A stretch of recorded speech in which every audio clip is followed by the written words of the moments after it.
믿음의 전과 후라는 제목으로 하나님의 말씀을 증거하겠습니다.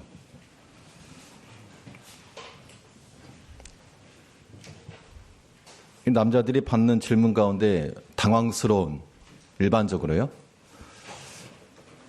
아내분들이나 아니면 교제하는 분이 저 오늘 좀 달라진 거 없어요? 이렇게 물어보면 일단 당황합니다. 일단 답을 잘해야 되니까. 그래서 말이 길게 하면서 이제 살피는 거죠. 혹시 머리가 바뀌었나? 뭐 얼굴에 뭐가 조금 달라졌나? 옷이 바뀌었나?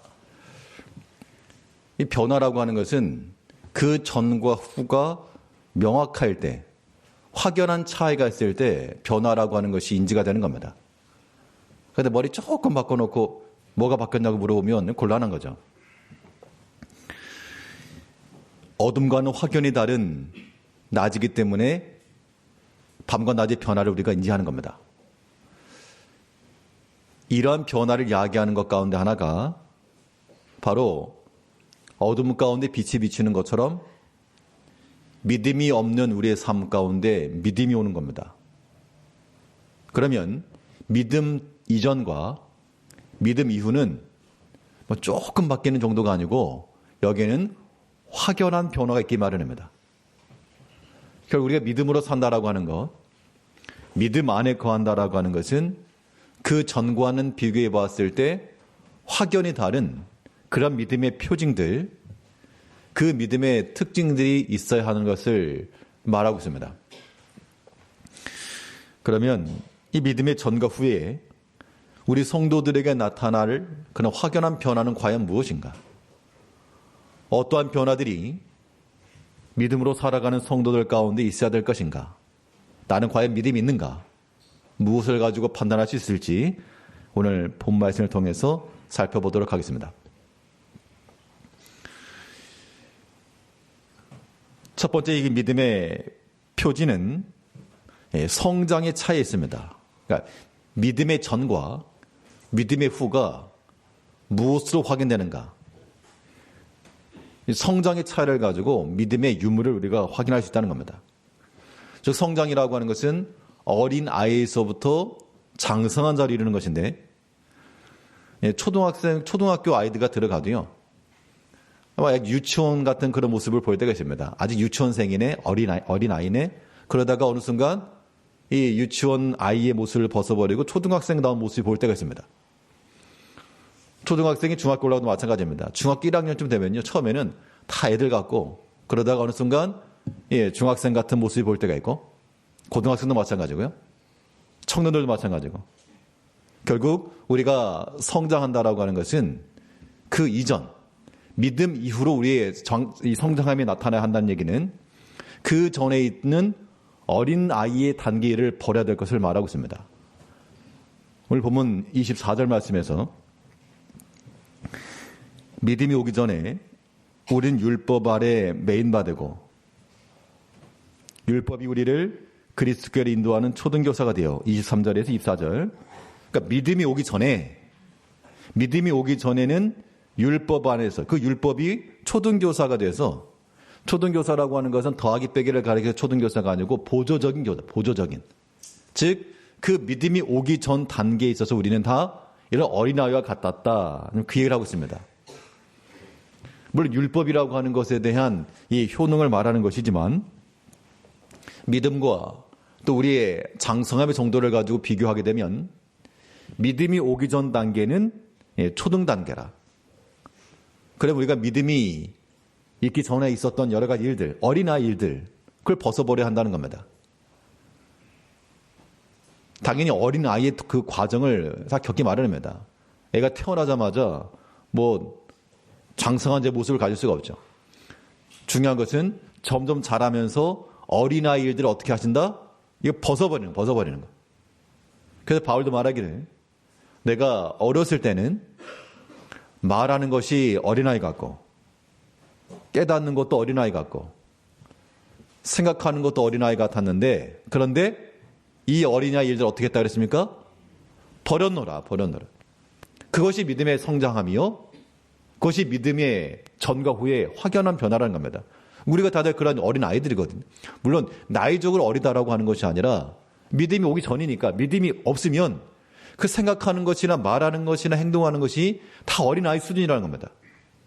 근데 그러한 것들을 그냥 두지 말고 어떻게 하라? 버려야 된다. 버려야 된다. 우리 고린도전서 13장 11절 말씀에서 내가 어렸을 때에는 말하는 것이 어린아이와 같고 깨닫는 것이 어린아이와 같고 생각하는 것이 어린아이와 같다가 장성한 사람이 되어서는 어린아이를 버렸노라. 지금 바울이 말하는 것을 이 자기 유소년기의 일을 말하는 게 아닙니다. 그가 비록 장성한 자가 되어서 가말리알 무언하에서 배웠고 유대인 중에 유대인이요 또한 히브리인 중에 히브리인이며 베냐민 지파요 그러한 율법에 있어서는 흠이 없는 자였지만 그러나 그가 그래서 예수를 온전히 알지 못하고 믿음이 오기 전에 그 말하는 것이며 깨달은 것이며 행한 것이 어린아이와 같았다 그 얘기입니다. 자, 어린아이와 같았다라고 하는 말은 좋게 표현해서 어린아이와 같다 그런 얘기고요. 우리가 보통 어린아이와 같다라고 하는 말을 그런 성인들이 그렇게 말할 때는 뭐라고 말하죠? 어린아이들에게 어린아이답게 맞는 말인데 이 성인들이 어린아이 같은 모습을 보게 되면 우리는 그걸 어린아이 같다, 순진하다 그렇게 말하는 게 아니고 참 유치하다. 다 큰 어른들이 참 유치하다 그런 겁니다. 근데 그런 모습들이 나에게는 없는 줄 아시겠지만 다 있다는 우리에게 다.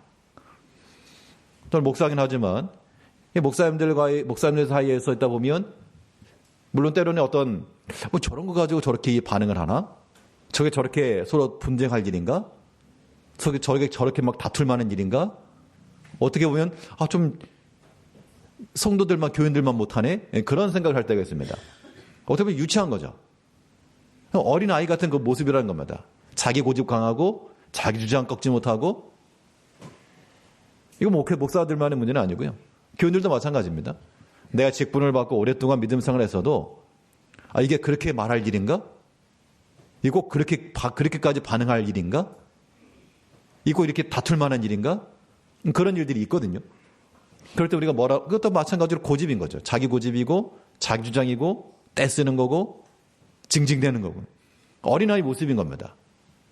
그것에 믿음이 있다라고는 증거가 될 수가 없죠. 믿음의 증거라고 하는 것은 성장함, 장성함이 이런 겁니다. 어린아이를 먼저 버리는 데 있어요. 어린아이들의 그런 고집스러움, 이해 못함, 무지, 무경험 이런 것들에 대해서 우리가 다 벗어나야 됩니다. 그러니까 이러한 것들을 벗어나는 것이 우리가 장성함에 있어서의 첫 번째 길이 되는 겁니다. 자기 자신의 그런 자기에게 있는 그런 들보를 깨닫지 못하는 거죠. 다른 사람의 눈에 있는 티끌은 보이는데 자기에게는 들보가 안 보이는 겁니다. 그럼 어떻게 할 것이냐? 좋은 방법이 하나 있는데 좀 말하는 것이나 행하는 것이나 지금 고린도전서 13장에 있는 것처럼 말하는 것이나 깨닫는 것이나 생각하는 것이 어린아이와 같은 사람의 모습이 보이잖아요. 그러면 저런데 그게 아니고 다른 사람이 보았을 때 나의 모습이라고 생각을 하면 되는 겁니다. 그러면 그냥 몸소리가 쳐지는 거예요. 너무 부끄럽고 내가 저런 모습인가? 혹시 나에게는 저런 면이 있지 아니한가?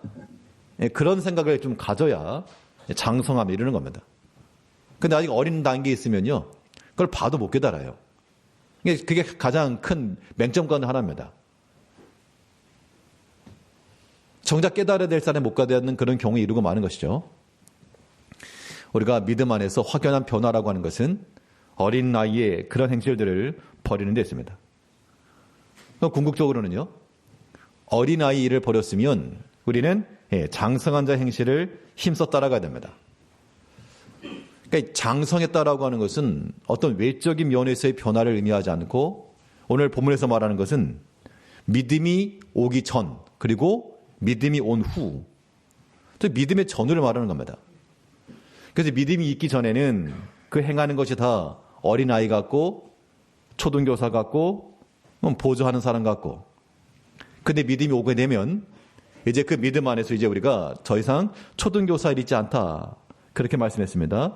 우리 본문 25절 말씀에서 25절에 믿음이 온 후로는 우리가 초등교사 아래 있지 아니하도다.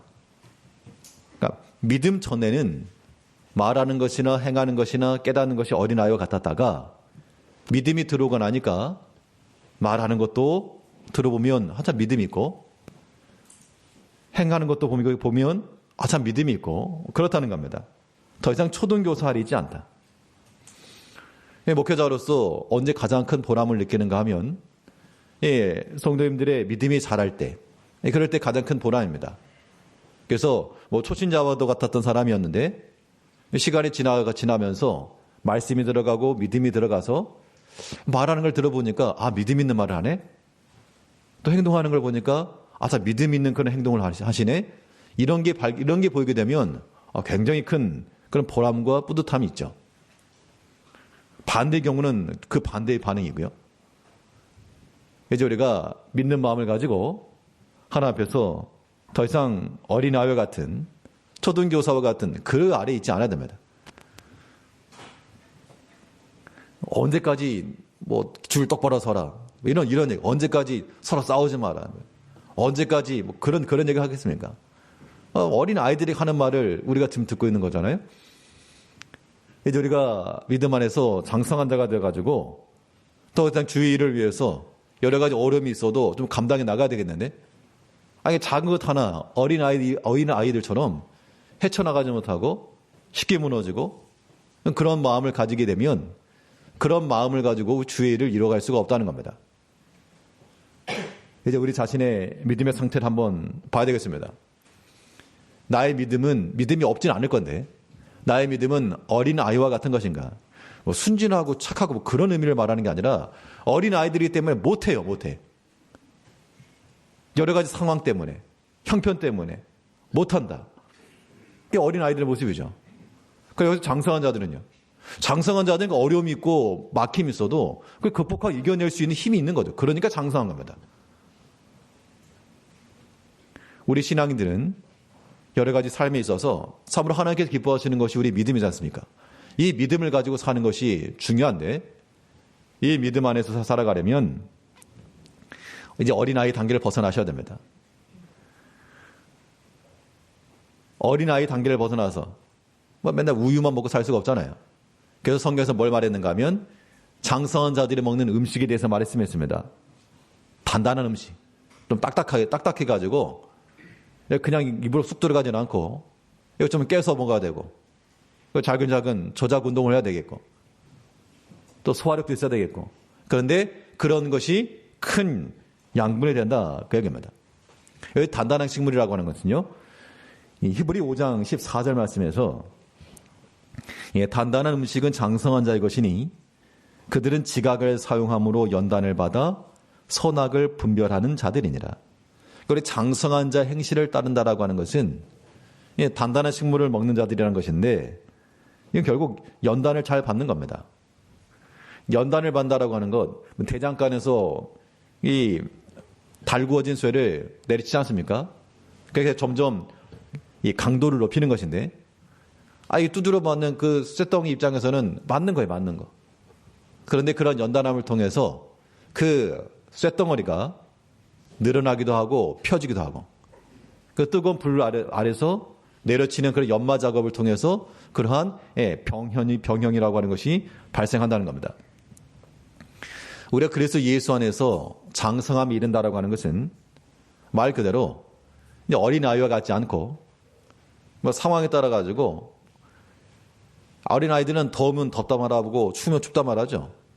그러나 장성한 사람들은 더우면 덥다, 옷을 훌러덩 먹는다거나 추우면 춥다, 그런 식으로 말하지 않습니다. 인내할 수가 있다는 얘기죠. 감당낼 수가 있다는 겁니다. 이제 우리가 여러 가지 연단을 받아 그 연단함 속에서 점점 장성함에 나가야 됩니다. 그게 단단한 식물을 먹는 거예요. 다윗은 그가 사무엘로부터 기름 부음을 받고 왕이 될 것을 고지를 받았습니다. 그러면 왕궁으로 가면 되죠. 왕으로 기름 부음 받았으니까 바로 왕이 되면 되거든요. 그런데 하나님께서는 그를 이 광야로 연단받는 그 자리로 몰아내셨습니다. 그러면 다윗 입장에서는 이럴 거면 차라리 내가 기름 부음 받지 않지. 그냥 내 집에서 편하게 살 건데 뭐 하려고 기름 부음 받아가지고 이렇게 고생하게 만드는가. 그런 생각을 들 수가 있죠. 연단을 잘 통과하면 그것이 우리에게 단단한 식물이 되는데 연단을 통과하지 못하면 그게 무거운 짐이 되는 겁니다. 그러니까 우리가 믿음 안에서 경건하게 살려 그러면요. 사람들이 참 저분 믿음 좋다. 그렇게 박수 쳐주지 않는다는 겁니다. 꼭 어디선가 화살이 하나 날아와요. 내가 좀 더 믿음 안에 수고하고 봉사하려 치면 일이 잘 돼야 되겠는데 그렇지 않고 엉뚱한 일이 일어난다는 겁니다. 그래서 우리가 아무리 기쁜 마음을 가지고 주를 섬기려고 그래도 여기저기서 여러 시험이 일어나가지고 스스로 무너지는 그런 경우가 많이 있는 거죠. 그게 다 시험입니다.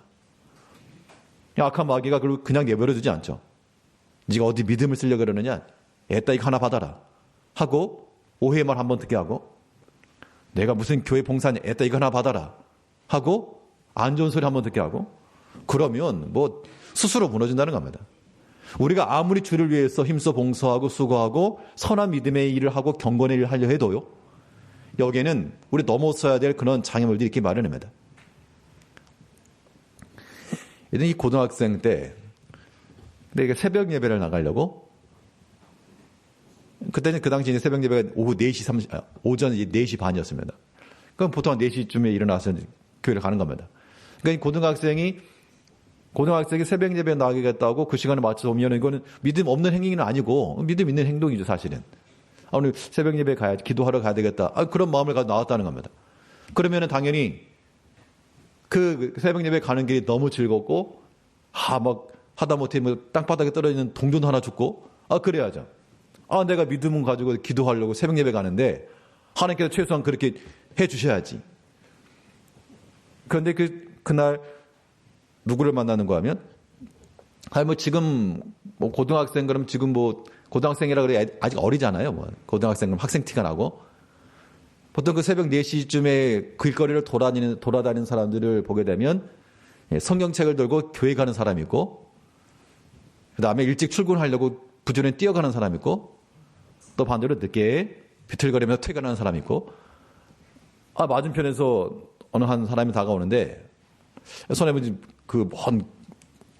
몽둥이 같은 거 하나 들고 있더라고요. 느낌이 좀 쎄했습니다. 그 찰나에 갑자기 저를 향해 쫓아오는 거예요.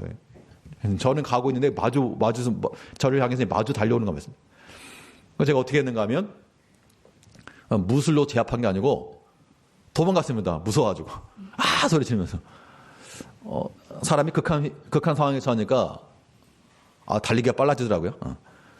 너무 무서워가지고 갑자기 그 몽둥이 들고 오니까 거기 뭐가 들었을 줄 알고 무서워가지고 막 도망치는 바람에 도망쳐가지고 그 교회 로비에 들어가가지고 쫓아오는 거 보고 있다가 숨이 너무 헐떡거려가지고 예배당 바로 못 들어가고 그러면 별 일을 안 당했으니까 망정이긴 한데 내가 이렇게 오랜만에 교회 가려고 새벽 예배 가려고 그것도 고등학생이 그러면 하나님께 천사를 시켜가지고 길을 보여주든가 그렇게 좀 그래야지 이상한 사람 만나가지고 이렇게 몽둥이 들고 쫓아와가지고 도망가게 만드는 거야. 그런 생각들이 좀 드는 거죠.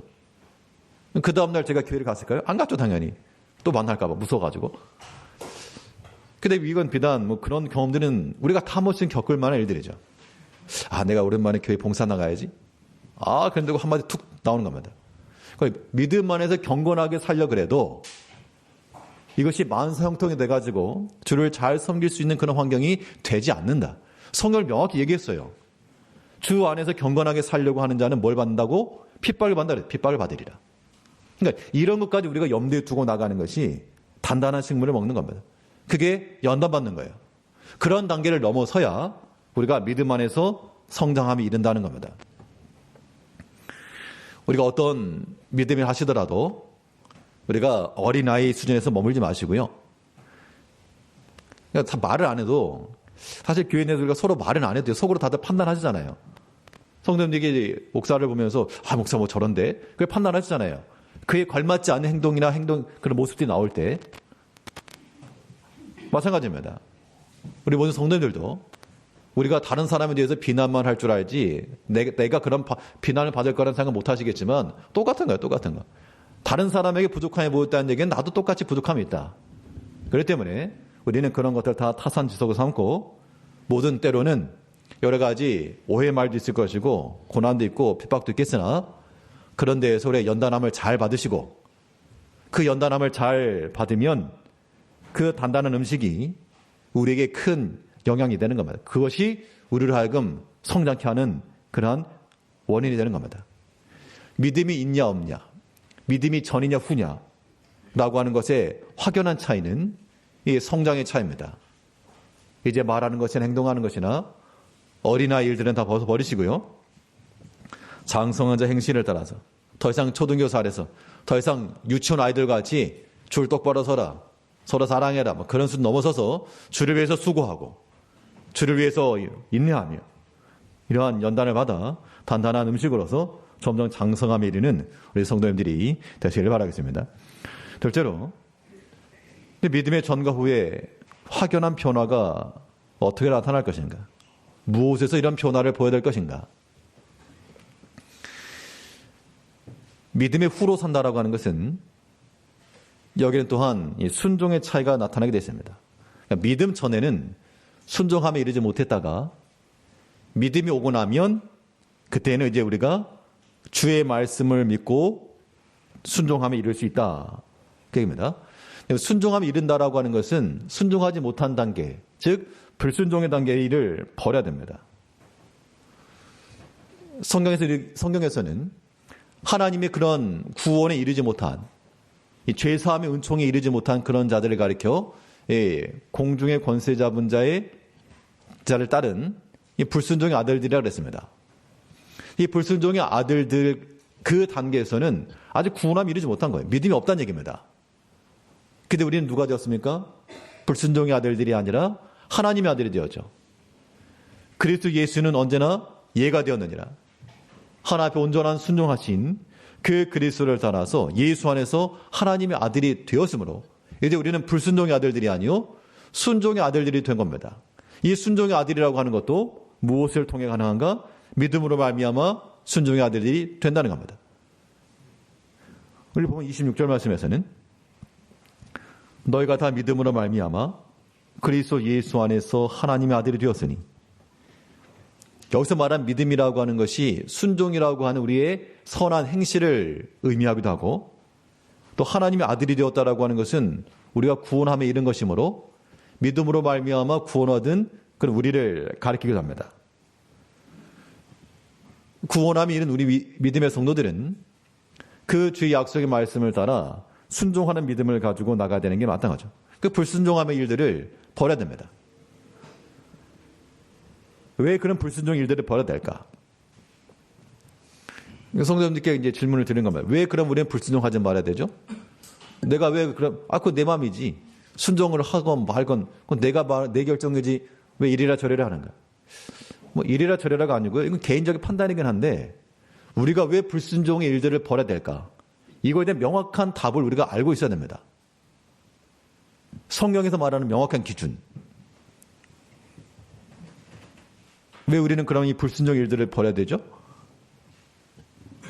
여기 이제 답이 가능하면 우리가 그런 불순종 일을 하지 않을 거고, 그러게 뭐 왜 그래야 되지? 명확한 답이 없으면요, 우리 얼마든지 또한 그런 불순종의 모습을 나타내는 겁니다. 그럼 이제 다시 질문이요. 우리는 왜 그런 불순종 일들을 버려야 될까? 이 불순종하는 사람들에게 무엇이 임하기 때문에 그렇습니까? 불순종하는 자들에게는 하나님의 진노가 임하기 때문에. 개인 선택이에요. 불순종하면서 하나님의 진노를 흠뻑 받으시든지, 아니면 그 불순종 일들을 버리고 하나님의 예비해 놓으신 은총을 얻기 위해서 순종의 자녀들이 되시든지, 얼마든지 개인의 선택인 겁니다. 그러나 분명한 것은 하나님께서 그의 말씀에 순종하며 나가는 자들에게는 예비해 놓으신 은총이 있고요, 그렇지 않고 계속해서 주의 말씀에 불순종하는 자들에게는 하나님의 진노가 점점 쌓여간다 그랬습니다. 우리 에베소 5장 6절 말씀을 보게 되면 누구든지 헛된 말로 너희를 속이지 못하게 하라. 이로 말미암아 하나님의 진노가 불순종의 아들들에게 임하나니. 하나님 말씀 가운데 온전히 순종하지 않고 나가는 그런 불순종의 아들들에게 하나님의 진노가 임하는 겁니다. 근데 하나님의 진노가 언제 임하는가 하면 한 번 죄질 때마다 바로바로 오지 않아요. 이게 점점 쌓여간다. 어떻게 보면은 우리가 죄를 질 때마다 하나님께서 금방금방 진노하시고 그러면 우리가 좀 경각심을 가질 텐데 그렇지 않으니까 죄를 지어도 별 탈이 없어요. 이게 그 문제인 겁니다. 내가 죄를 짓고 불순종을 해도 큰 탈이 없다는 겁니다. 사실은. 하나님 말씀을 내가 어겨도 별 문제가 없어요. 사고가 안 나요. 뭐 질병이 그렇지가 않아요. 그러니까 우리 마음속에는 점점 무뎌지는 겁니다. 별일 없네. 예전에는 정말 첫 믿음을 가지고 있을 때는 하나님 말씀이 들어와가지고 이거 내 죄를 범하면 안 된다. 그거 큰일 난다. 어떤 물질 문제에 있어서 이거 바르게 해야 된다. 그런 마음을 가지고 있다가도 어떤 연유에서 한번 이게 쓱 어겼다는 겁니다. 근데 별일이 없네? 별일 없으니까 사람들이 어떻게 하죠? 죄를 짓기에 뭐 하다 그랬습니까? 죄를 이제 막 담대해지는 거예요. 이제. 별 이상이 없네? 그러다가 한 번에 가는 겁니다. 한 번에 간다는 게 어떤 다른 의미가 아니고 하나님의 진노가 점점 쌓여가고 있으니 그걸 두려워할 줄 알아야 한다 그런 얘기예요. 부모들이 자녀들을 훈계할 때도 뭐 볼 때마다 족족 회초리를 들거나 그러지 않죠. 그러면 애들이 얼마나 스트레스 받겠습니까? 충분히 말로써 아이들이 돌아오고 충분히 말로 했을 때 갈아먹고 고쳐주기를 바라잖아요. 그럴 때 부모들이 인내하는 겁니다. 근데 만약 그것이 제대로 되지 않으면 점점 쌓여가죠. 사실은. 점점 쌓여가다가 어느 순간에 이제 크게 진노하게 나타나게 되는데 사실 부모님들께서 자녀들에 대해서 이렇게 진노하실 때 하나님께서 나에 대해서 하시는 걸 우리가 들을 수 있어야 됩니다. 저도 이제 부모다 보니까 아이들에 대해서 이렇게 때로는 훈계도 하고 뭐 말로 하면 제대로 안 고치는 그런 일들이 있으니까. 근데 그럴 때 좀 혼내기는 하는데 그럴 때마다 참 속으로 내 자신이 부끄러운 게 참 많이 있었습니다. 그거 내 모습이네, 내 모습. 지금 다른 사람에게 말할 게 아니고 이게 내 모습이네. 그러니까 하나님께 내 입을 통해서 나를 책망하신다면 그런 느낌을 받을 때가 많습니다. 우리가 하나님의 말씀 가운데서 온전히 순종해 나가지 않으면요. 하나님의 진노가 쌓여가는 겁니다. 그러니까 하나님의 말씀을 의도적으로 반대하는 거. 우리는 그걸 불순종이라 생각하잖아요. 의도적으로 반대하는 그건 불순종이 아니라 그거는 이제 우리가 취급하는 걸 벗어나는 겁니다. 우리는 그걸 취급하는 게 아니에요. 여기서 말하는 불순종이라고 하는 것은 하나님의 말씀을 반대하고 대적하는 그런 게 아니고 그 주의 말씀을 순종함에 있어서 부족한 거. 온전히 이르지 못한 것. 우리는 그걸 지금 불순종이라고 말하는 겁니다. 하나님을 대적하는 사람들에게 뭐 성경 들어갈 일도 없으니까 우리 여기 계신 분들이 하나님의 말씀을 대적하거나 그럴 생각은 없으시잖아요. 그런데 하나님의 말씀을 우리가 듣는데 행하기도 하는데 못 미친다는 거야. 모자라는 거예요. 한 100g 담아야 되는데 한 20g만 있는 거예요. 20g만. 그런 모습들, 그런 불순종 일들과 버려야 된다. 만약 버리지 않으면 하나님의 진노가 점점 쌓여지고 있다. 하나님 두려운 줄 우리가 알아야 됩니다. 그래서 우리 어떤 신앙생활에 있어서요. 하나님 말씀에 명백하게 위반되는 경우. 그러니까 우리가 어떤 성경의 지식을 통해서나 아니면 우리 믿음 안에서 우리 그런 것도 판단할 수 있죠. 명확하게 잘못된 것들. 그런 것도 우리가 이 말씀의 증거를 따라서 우리가 판단하면 되는 겁니다. 분명히 성경상 잘못 아닌 거니까 아닌 거는 우리가 버리고 옳다라고 인정하는 거는 취하는 겁니다. 근데 어떤 경우가 있는가 하면요. 좀 애매한 거. 명확하게 성경에 기록되지 않았지만 애매한 거. 이거 해도 되고 안 해도 되고. 이거 뭐 가도 되고 안 가도 되고. 이거 먹어도 되고 안 먹어도 되고. 애매한 것들. 이런 것들에 대해서는 어떻게 할까? 뭐 그런 것들은 믿는 마음을 하시면 되는데요. 신앙 양심을 따라가셔야 됩니다. 양심의 증거를 받는 거예요. 우리가 범사의 양심을 따라 하나님을 섬겼다고 그랬습니다. 결국 우리 신앙의 그 정도라고 하는 것은 우리 신앙 양심을 우리가 잘 써나가는 데 있습니다. 누가 시켜서 하는 게 아니에요. 하나님께 우리 마음까지 주시는 감동함을 따라가는 겁니다. 누가 뭐 하라고 하진 않아요. 그러나 성령께서 내게 주시는 그 마음의 감동을 따라 행하는 겁니다. 이것이 우리가 하나님 앞에 순종하며 이르는 겁니다. 그런데 반대로요. 하나님께서 우리에게 감동 주시는데 하지 않는 경우, 그것은 또한 우리가 불순종 일을 하는 겁니다. 하나님께서 요나에게 니느웨로 가서 하나님의 그 심판을 선포하라. 아니, 가기 싫었다는 겁니다. 가기 싫은데요. 그래서 불순종 일을 하다가 그가 나아간 길은 순적한 길을 만났습니다. 마침 자기 주머니에 배 삭시 있었고, 또 마침 배가 있었고, 자리도 있었고, 순적하게 갔죠. 그렇기 때문에 이게 옳은 결정이구나. 그게 나갔지만 얼마 못 가서 큰 풍랑이 일어나고 결국에는 물속에 던져지고 만 겁니다. 그래서 우리 성도님께서도요, 그러니까 하나님의 말씀 좀 어겨가면서 살살 어겨가면서 자기 생각과 자기 뜻대로 좀 살살 이렇게 핑계 대가면서 그렇게 해가면서 뭔가 이득을 얻고 유익함을 얻고 별 문제가 없을 때 괜찮네 하시다가는 큰일 나는 겁니다. 우리 신앙 양심이 바로 서가지고요, 하나님의 말씀대로 항해하지 않는데도 불구하고 뭐 잘 된다, 그리고 우리는 좀 두려워할 줄 알아야 됩니다. 그래야지. 그렇지 않으면 사람이 믿음 안에 결코 바로 설 수가 없어요. 믿음이 온 후 확연한 차이라고 하는 것은 이 모든 불순종 일들을 버린 데 있습니다. 하나님의 진노가 두렵기 때문에 그렇죠. 그러면 적극적으로는 당연히 우리가 순종의 일을 따라가야 되겠습니다. 순종의 일을 따라간다라고 하는 것은 우리가 내 마음대로 간다고 해서 순종의 길이 아니고요, 우리 앞서 걸어가신 그 순종의 본을 따라가면 되는 겁니다. 순종의 본. 그 순종의 본이 누구십니까? 예수님이잖아요. 예수님께서 친히 그 하나님의 아들이시라도 그가 여러 고난으로 순종함을 배웠다. 그러니까 예수님께서 걸어가신 그 순종의 길을 우리가 이해를 하고 따라가는 것, 그것이 믿음에 있다는 증거가 되는 겁니다. 그래서 우리가 이러한 순종의 삶을 산다라고 하는 것은 우리가 간헐적으로 하고 싶을 때만 하는 그런 순종 말고요, 아예 그냥 그리스도로서 우리의 입장을 삼고 그리스도로서 우리의 옷을 삼고 그리스도 우리의 사상을 삼고 나가야 됩니다. 그것이 순종의 길을 걸어가는 하나님의 백성인 거죠. 오늘 보면 27절 말씀에서는 누구든지 그리스도 합하기 위하여 세례를 받은 자는 그리스도로 옷 입었느니라. 그리스도로 옷을 입었다. 그러면 그 제복의 영광이라고 하는, 제복의 영광, 유니폼 같은 걸 입는 경우는 그 제복이 가지고 있는 그러한 영광이 있죠. 우리는 그리스도로 옷을 입은 자들입니다. 그리스도의 품위가 떨어지면 안 되는 거죠. 그리스도께서 그렇게 천박하신가? 그리스도께서 이렇게 불순종의 일에 관여하시는가?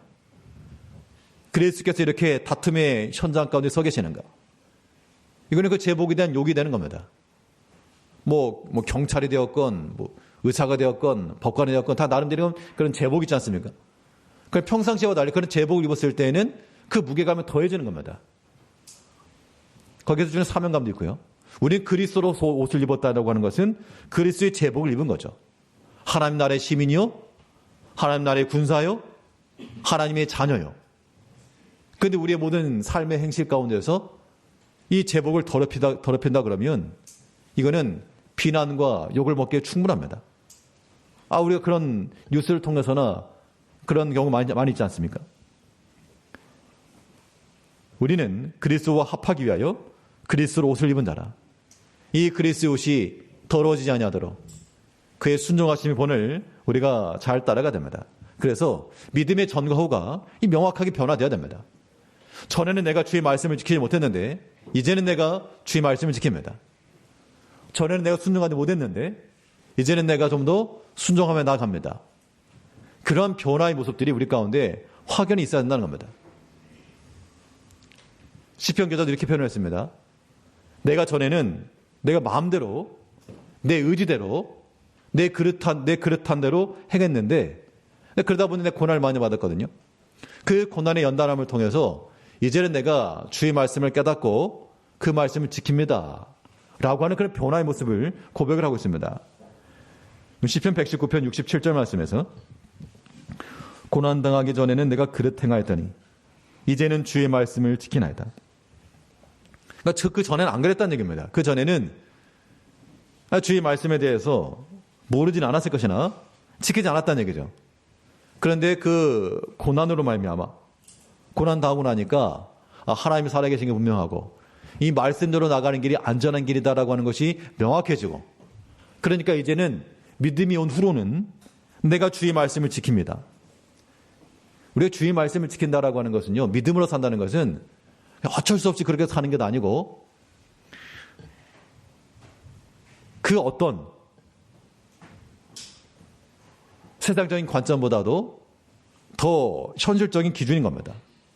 믿음으로 살아야 그게 복된 거니까. 믿음으로 살아야 그게 안전하니까. 믿음으로 살아가야 거기에 복이 있으니까. 바울도 그랬고 모세도 그랬습니다. 왜 이런 고생, 내가 고난 받는가? 이 고난 뒤에 나는 상 주심을 바라본다. 그러니까 어떻게 보면 현실적인 거잖아요. 뭐 상을 바라고 일을 하는가? 그냥 봉사해. 그런 측면이 아니라 내게 상 주실 것을 내가 바라보고 나간다. 즉 주 안에 수고하고 헌신하고 고생할지라도 이 믿음의 수고, 이 믿음의 순종, 주의 말씀을 지켜나가는 것이 내게 유익합니다라고 하는 걸 깨달았다는 겁니다. 이제 우리가 누가 억지로 시켜서가 아니요. 주의 말씀을 깨닫고 이제는 내가 주의 말씀을 지켜나이다 라고 하는 확실히 변화된 모습이 있어야 됩니다. 조금 변화시켜놓고 나 뭐가 변화될게요? 이렇게 묻지 마시고 정말 확실한 변화 속에서 이제 어린아이 모습을 버리시고요. 어린아이들처럼 말씀하지 마시고 어린아이의 말, 어린아이 행실 그런 거 버리시고 장성자와 같이 용납하시고 받아들이시고 이해하시고 사랑하시고 이 세상 가운데 불순종 아들들처럼 하나님의 진노 가운데 있지 마시고 하나님이 예비해 놓으신 그 은총 가운데서 순종의 자녀들 하나님의 자녀들로 살아가시는 믿음의 전이 아니라 믿음의 후로 살아가시는 우리 모든 성도님들 되시기를 바라겠습니다. 기도하겠습니다. 우리를 변함없이 사랑하신 아버지 하나님